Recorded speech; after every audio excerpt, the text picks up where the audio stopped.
250 रुपियाँ केजी बेच्ने 200 मा पनि बेच्ने खुलाउँदा कुकुरसँग पट्टा फुटाल्यो भने 1 केजी दिनमा 3 केजी 4 केजी 5 केजी पनि बनाउँथे त्यस्तो थियो अवस्था त्यतिखेर उहाँ तीनजना ठेकदार हुनुहुन्थ्यो गोपाल पाण्डे त्यसपछि गएर अर्को माझी हरि चलाउने तीनजना हुनुहुन्थ्यो सायद अहिलेसम्म यी ठेकदारसँग प्रत्यक्ष बसेर चिया नखाए मान्छेमा म एउटा नेता पर्छु र एक दिन हाम्रो चौकीबाट टेकबहादुरको मित्र 5-6 जना लट्टा बालेका आएर हाम्रा यस्ता बाइक छन् अर्को छन् भनेपछि मैले सिधै भनेको हिजो जनमुक्ति सेना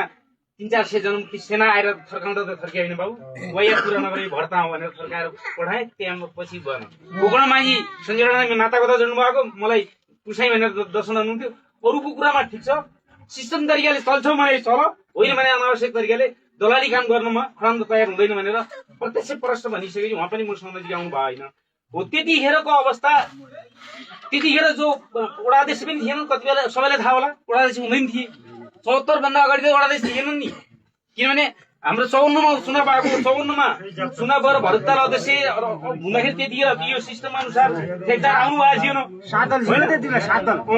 अनि त्यसपछि 7 दल थियो 7 दलमा अब दलमा को आउँथे भन्दाखेरि उनीहरुलाई थाहा होला जो दलमा मिटिङमा आउँथे म त कर्मचारी थिएँ उहाँ धन्दा सर वडाध्यक्ष हुनुहुन्थ्यो हामी उसमा थिएनौँ उहाँ शिक्षक हुनुहुन्थ्यो त्यसपछि गएर म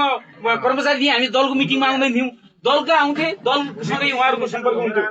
है दलसँग उहाँहरूको सम्पर्क हुन्थ्यो उहाँहरूले छलफल गर्नुहुन्थ्यो अझ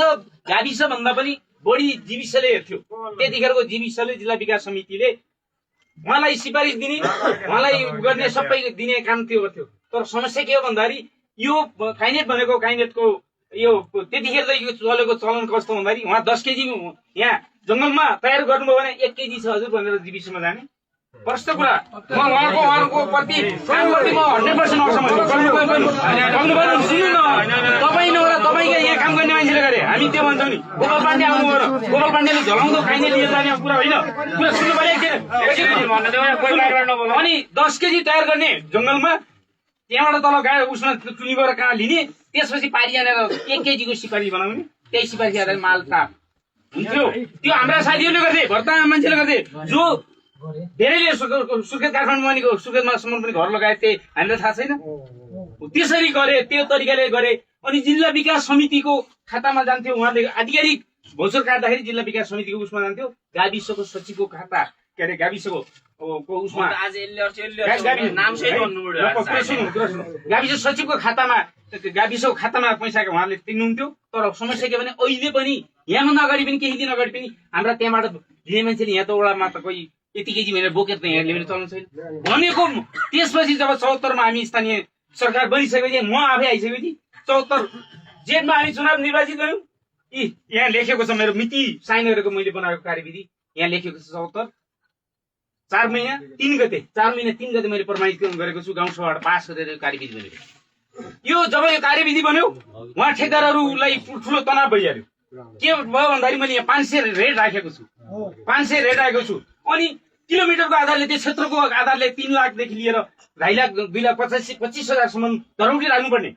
कहाँ राख्ने स्थानीय तहमा भनेर मैले राखेको छु स्थानीय सरकारलाई नमान्ने हुन्छ स्थानीय सरकारले बनाएको कानुन नमान्ने भने कोही पनि हुन सक्दैन भनेर मैले कानुन बनाएँ गाउँसभाबाट कानुन पास भइसकेपछि त्यो अनुसार उहाँ आउन सक्नु भएन उहाँ ठेकदारहरू आउनु भएन होइन अब कानुन म भन्दैछु मेरो कुरा नकाट्नु तपाईँ भन्नु होला अनि त्यसपछि एकपल्ट गोपाल के अरे अर्को माझी गोकर्ण माझी आउनुभयो पालिका आएर अनि त्यसपछि एकपल्ट सम्झौता गर्नुभयो सम्झौता गरेर उहाँले सम्झौता मात्रै गर्नुभयो फेरि त्यो राजस्व राख्ने के अरे धरौटी राख्ने कुरामा उहाँको सहमत हुन सकेन उहाँ आउन छोडिदिनुभयो त्यसपछि उहाँले 3 जना ठेक्कादारको त्यो काइनेट क्षेत्र आफ्नो नाममा लिनुभयो सायद गोपाल पाण्डे हिँडेर हुनुहुन्छ गोपाल पाण्डे र म सँगै बसेर चिया खाएको छ भेटाउनु भयो उहाँले भन्नुभयो भने म यहाँनिर जनता अगाडि सुसाइड गर्न तयार छु त्यस कारणले गर्दा सबै नेता नभनौँ सबै नेतालाई एकै उसमा नेताले यसो गरे उता गरे भनेर भनिन्छ भने जो नेता हुन् भनौँ ल युवाहरू भनौँ सबै नेताले घोषणा गर्यो जसले खाएको छ उसको नाम जसले पैसा खाने सबै नेता भनेर त्यो कुरा छैन त्यस कारणले गर्दा अब मेरो 5 वर्षको कार्यकालमा 5 वर्षको कार्यकालमा न उहाँले आधिकारिकमा हामीबाट सिफारिस दिनु भएको छ 3 जना ठेकदारले न उहाँले हामीसँग सम्झौता गर्नु भएको छ न हामीले कसैलाई अरू हाम्रै कार्यकर्तालाई पनि लिएर जाऊ भनेनौँ अब जङ्गलबाट हजुर म अध्यक्ष 5 वर्ष हुँदा 74 देखि 79 सम्म 1 केजी पनि गएको छैन। 8जना कर्मचारी राखेर पालिकाबाट झन् उल्टो खर्च गर्ने गरी उहाँ हुनुहुन्छ, 2-4जना हिँडेर हुनुहुन्छ। 8जना चौकीदारको रूपमा राख्यौँ हामीले, चोरी निकासी नहोस् भनेर। दैनिक मान्छे आउनु थाले तलतिरबाट चोरी गर्न, तलतिरबाट गएर गाउँतिरबाट मान्छेहरू आउनु थाले, बाहिरका मान्छे आउनु चोरी गर्न भनेर चौकीदार राख्यौँ हामीले। पालिकाबाट उल्टो खर्च गरेर चौकीदार राख्यौँ र काहीँ संरक्षण गरेका थियौँ हामीले। त्यस कारणले गर्दा अनि अर्को कुरा यो जो खाताबाट उताको गाविसको खाताबाट यता आयो कि आएन भन्ने कुरा गर्नु तपाईँले सबैले थाहा होला। प्रत्येक वर्ष के अरे ऊ हुन्छ, रकम फ्रिज हुन्छ। रकम फ्रिज भएन भने अल्या हुन्छ। उतिखेरको जो सर्वदलीय संयन्त्र हुँदाखेरि मानवमा गाउँसभा चल्ला जी अनि कहाँबाट अघिल्ला वर्षको पछिल्लो वर्ष ल्याइकन यहाँ गाउँपालिका जनप्रतिनिधिलाई दिने आएन, कुनै पनि आएन। हामीले उहाँ भनेर धौलवाडा थियो होइन, गाविसको कार्यालय त्यतिखेर गाविसको कार्यालय धौलवाडा उहाँ थियो हाम्रो रोकाएको गाउँमा। रोकाएकाबाट हामीले सर ल्याउने सर हुनुहुन्छ, कतिवटा ती स्टिलका दरवाजा कुर्सी टेबल त ल्याइदिन्छ, अरू त केही पनि आएको होइन। त्यस कारणले गर्दा पुरानो हामी कहाँ आएन। उहाँले हामीबाट कुनै पनि सिफारिस पनि लिनु हुन, 1 केजी पनि हामीसँग सम्झौता नगरेरै त्यो 5 वर्ष कार्यकाल पुगिएको हुनाले मैले बनाएको अब म त्यो हाम्रो कार्यकालका कुरा भए अब यहाँ जो जति युवाहरू हुनुहुन्छ तपाईँहरूको जो चासो राख्नु स्वाभाविक हो, तर एउटा निकास त हुनु पर्यो नि। पुरानो उहाँले 13 वर्षसम्म काम चलेन, मैले जति चलेको थियो उतिको धरौटी उसमा के अरे उसमा राष्ट्रिय वाणिज्य ब्याङ्कमा जम्मा गरिसकेँ भनिसकेपछि अब के गर्ने? उहाँलाई काम गर्न दिन्नौ हामी सक्दो, हामी आफै गर्छौँ भन्नुहुन्छ भने कानुन सम्मत तरिका जानु पर्यो। होइन भने उहाँ नाममा उहाँको नाममा छ, उहाँले काम गर्न नदिने भने म भन्दैछु। अनि हाम्रा युवालाई रोजगारी दिनुपर्छ, उहाँले काममा लगाउनु पर्छ, तोकेको राजस्व तिर्नुपर्छ, तोकेको यहाँ कार्यविधि छ नभए बसौँ, यो कार्यविधि संशोधन गरौँ, कानुन त बनाउनु पर्ने। एकछिन सिस्टम अनुसार कुरा गर्ने हो, त्यो त्यति कुरा गरेर कानुन बनाउँ, कार्यविधि चेन्ज गरौँ। ल कुन बुदा गलत छ, कुन बुदा संशोधन गरेर उनी बसौँ, विज्ञ बोलाएर संशोधन गरौँ, कानुन बनाऊ। त्यही अनुसार ठेकेदारले उहाँलाई काम गर्न नदिने भन्ने पनि हाम्रो अधिकार हुँदैन, तर सिस्टम अनुसार कानुन अनुसार हुनुपर्छ, वृक्षारोपण हुनुपर्छ। एक रुख ढल्यो भने त्यहाँनिर वृक्षारोपण गर्नुपर्छ। खाल्डा खनियो भने त्यहाँ खनेर त्यो खनिएको खाल्डा पुरिनुपर्छ। त्यो कुरा त यसमा विधिमा लेखेको छ प्रश्न। अनि कति उहाँको किलोमिटरको जस्तै धरौडी पहिला राख्नु भएको छ, ठिक छ। यो वर्ष अब यहाँ पहिलाको धरौडी नवीकरण गर्दाखेरि फेरि धरौडी राख्नुपर्ने होला, पर्दैन। ल ठिक छ। अब 13 वर्षको कामै चलेन, उहाँको काम चलेन, चोरी निकासी भयो, उहाँको चोरी निकासी भयो। अर्को कुरा हामीले पनि के गल्ती गर्यो भने जस्तै उहाँ एकजना ठेकदारको मान्छे हुनुहुन्छ हरि साई, अनि अर्को ठेकदारको अर्को साई हुने, अनि त्यहीँनिर भित्त आफामा एक आपसमा द्वन्द, कोही राति एकाले लैगयो, कोही राति एक्काले लैगयो। हामी एकपल्ट सिडिओ साहबहरू सहित हामी जाँदाखेरि भर्खरै बारुद गर्न आयो, उहाँकै खानेबित्ति बारुद गर्न आएको हामीले देखेको होइन। हामी अनुगमनमा सिनियर साहब डिएसपी साहब जाँदाखेरि भर्खरै ब्लास्टिङ भएको थियो। हो त्यसरी त्यो चोरी हुने ठेकदारलाई पनि पीडा छ, मैले बुझेको उहाँ ठेकदारलाई पनि पीडा छ। उहाँका ठेकदार एका ठाउँ हुन्छ, काहीँनिर अर्का ठाउँ छ। बाटो खुल्ला छ एक ठाउँ कि भइदियो, गेट लगाउँ वाल लगाउँ, त्यो म एकदम चौकीदार राखौँ भन्ने हुन्थ्यो। खुल्ला एरिया छ, ठेकदारले कर्मचारी राख्नु भएको छ अथवा चौकीदार राख्नु भएको छ, काहीँनिर अर्का ठाउँबाट पास भइरहेका छन्। अनि त्यस कारणले गर्दा अब हाम्रा युवाहरूलाई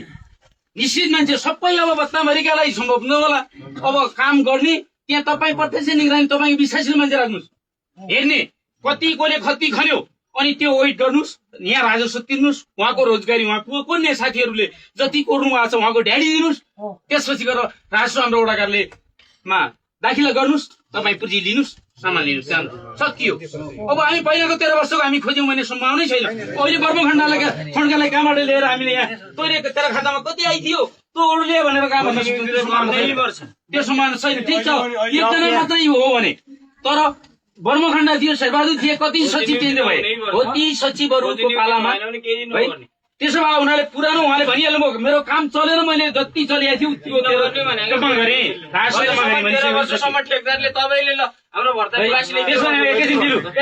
त्यसो भएको हुनाले अब काम मैले भने अनुसार त्यसै जाने हो भने ल यो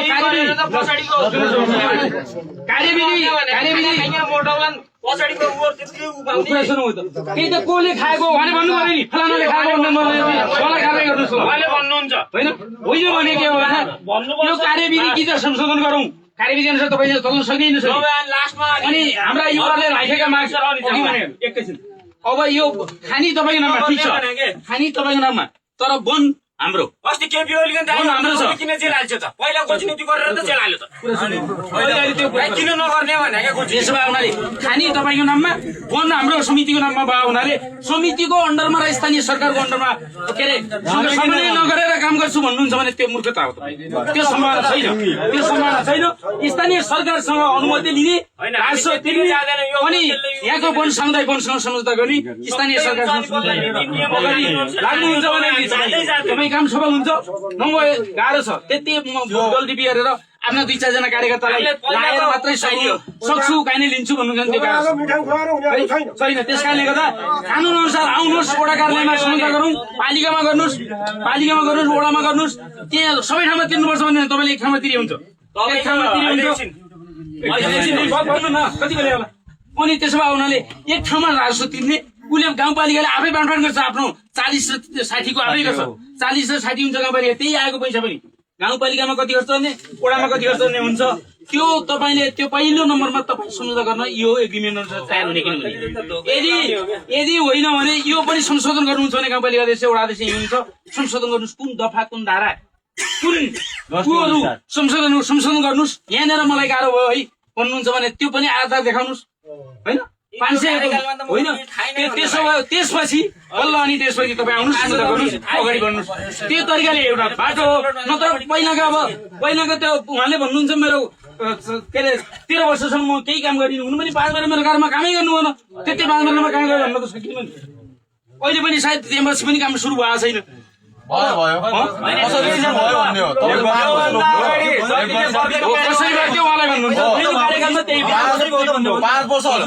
मैले रोकेको